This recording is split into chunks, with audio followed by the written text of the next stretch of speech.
Olá, sejam bem-vindos ao Gymcast, o podcast feito para ajudar empresários e executivos de médias e grandes empresas a se tornarem líderes de mercado através da transformação de dados e estratégia de negócios. Meu nome é Priscila Dias, eu sou advogada sócia na Amaral Yasbeck Advogados e hoje nós vamos falar sobre a decisão judicial que autorizou a exclusão do PIS e COFINS da própria base de cálculo. Recentemente, se teve notícia de uma liminar concedida pela Justiça Federal que excluiu ali o PIS e a COFINS das suas próprias bases de cálculo. A decisão do juiz federal Paulo César Duran, da 10ª Vara Federal Civil de São Paulo, beneficia ali mais de 13 mil companhias associadas ali ao Sindicato de Empresas de Turismo do Estado de São Paulo, a Sindetur. Essa tese é uma das teses filhotes ali das teses do século, que excluiu ali a tese do século foi a que excluiu o ICMS da base de cálculo do PIS e COFINS. E essa tese, né, da exclusão do PIS e da COFINS da própria base de cálculo, ela vai ser analisada ainda pelo Supremo Tribunal Federal, ainda é conhecida como tema 1067, mas ainda não foi pautada para o julgamento. O impacto desse julgamento está estimado em 65,7 bilhões, conforme consta ali na LDO, na Lei de Diretrizes Orçamentárias de 2025. No pedido, a Sindetur, ela citou ali o acordo do ICMS como fundamento ali da ação, e para os contribuintes, assim como no caso do tributo estadual lá do ICMS, as contribuições sociais, elas não fazem parte do faturamento ou receita bruta dessas empresas, já que o valor delas apenas transita no caixa e tem como destino os cofres públicos. Então, essa é a tese principal ali dessa ação. Então, de acordo com o escritório VDR Advogados, que representou ali a Sindetur nesta ação, ao lado ali da BVZ Advogados, a economia tributária com a exclusão desses impostos é de 3,65% sobre os rendimentos. Então, esse percentual das alíquotas do PIS e da COFINS é somadas no regime cumulativo. Nessa decisão, o juiz Paulo César Duran afirmou que a Lei 9.718 de 98, que regulamenta ali o PIS e a COFINS, ela fosse interpretada de uma forma mais restritiva. Então, seria legítima ali a inclusão do ICMS no cálculo do PIS e da COFINS e, portanto, ali o PIS e COFINS sobre a própria base de cálculo. Então, esse dispositivo ele determina que a base dos tributos federais é a totalidade das receitas oferidas pela pessoa jurídica, salvo exclusões previstas em lei. Então, porém, acrescenta ali que o STF, na tese do século, ele deu outra interpretação.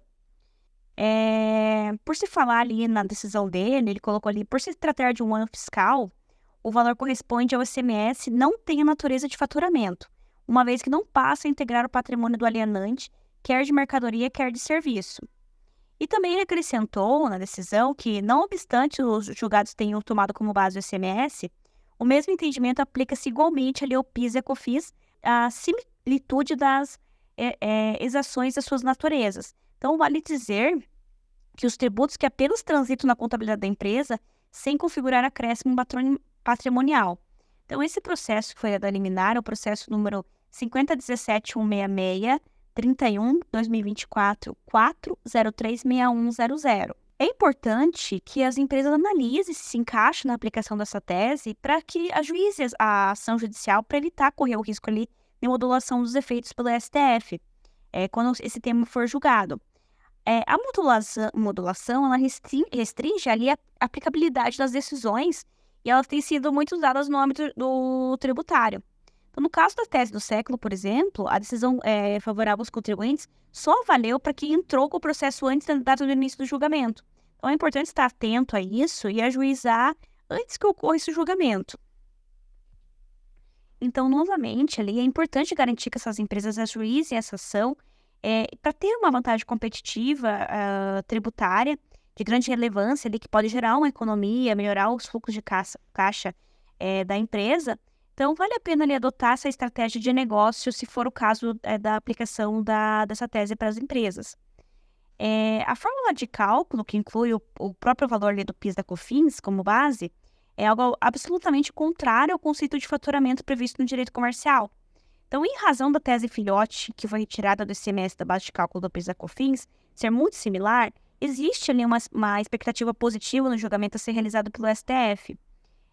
Pois a tributação ali não pode ser levada em consideração algo que não seja de fato o faturamento da empresa. Embora tenha uma expectativa positiva, e também é importante observar que a relatoria dessa tese filhote ali é da ministra Carmen Lúcia. E mesmo sendo semelhante ali à tese do século, é difícil prever se a composição atual do STF daria vitória aos contribuintes. O julgamento ali envolvendo o ICMS em 2017, o placar foi de 6-4. Mas já saíram ali o ministro Celso de Mello, Ricardo Lewandowski, o ministro Marco Aurélio, a ministra Rosa Weber, que na época deram um voto favorável às empresas. Então eles foram substituídos ali pelos ministros Nuno Marques, Cristiano Zanin, a André Mendonça e o Flávio Dino. Os outros 2 votos favoráveis aos contribuintes foram da relatora, também da relatora Carmen Lúcia, o Luiz Fux, Edson Fachin, o Barroso, Dias Toffoli e o Gilmar Mendes, que votaram de forma favorável à União. Então, e por hora, ali na segunda instância, os tribunais estão se posicionando de maneira desfavorável aos contribuintes. Mas ainda existem decisões para ambos os lados, embora a maioria contra os contribuintes. A justificativa dessas decisões desfavoráveis é que eles entendem que a tese do século ela não se aplica ao PIS e COFINS por serem tributos distintos e que não haveria vedação legal para a incidência de um tributo sobre ele mesmo. Hoje, no judiciário, existe pelo menos umas 6 teses filhotes. Uma das que os contribuintes venceram, né, que é o ICMS da substituição tributária na base de cálculo do PIS e COFINS. Outra que perderam, que foi o ICMS da base de cálculo do RPJ e SLL. E as outras 4 ainda serão julgadas, que é a do PIS da COFINS sobre a própria base de cálculo, né? O ISS na base de cálculo do RPJ e CSLL presumido, e a da PIS e COFINS sobre a base do ISS e a do ISS na base de cálculo do PIS da COFINS, que está pautada ali para o final desse mês de agosto. Em nota, a PGFN, a Procuradoria-Geral da Fazenda Nacional, ela afirma que o TRF3 ela tem dado decisão unânime para acatar o entendimento do órgão. Então, a Fazenda Nacional ela trabalhou ali para demonstrar ao STF que essas temáticas tributárias ali do PIS e da COFINS, elas são distintas a que foi aplicada no julgamento do ICMS, na tese do século. Então, desse modo, as empresas esperam, né, existe uma esperança ali, que o julgamento do tema 1067, o STF utiliza a mesma analogia empregada no julgamento do tema 69. Então, mas para evitar riscos, é ideal que os contribuintes se adiante e ajuizem essa tese discutida acima para que surtam resultados positivos para as empresas, caso o julgamento seja favorável aos contribuintes. Então, o nosso objetivo é que a empresa possa aproveitar essas condições vantajosas e nós ali da Amaral e Asbeck Advogados estamos à disposição para avaliar se essa é a melhor opção para a empresa e retirar qualquer dúvida sobre o tema. Obrigada e tenha uma ótima semana.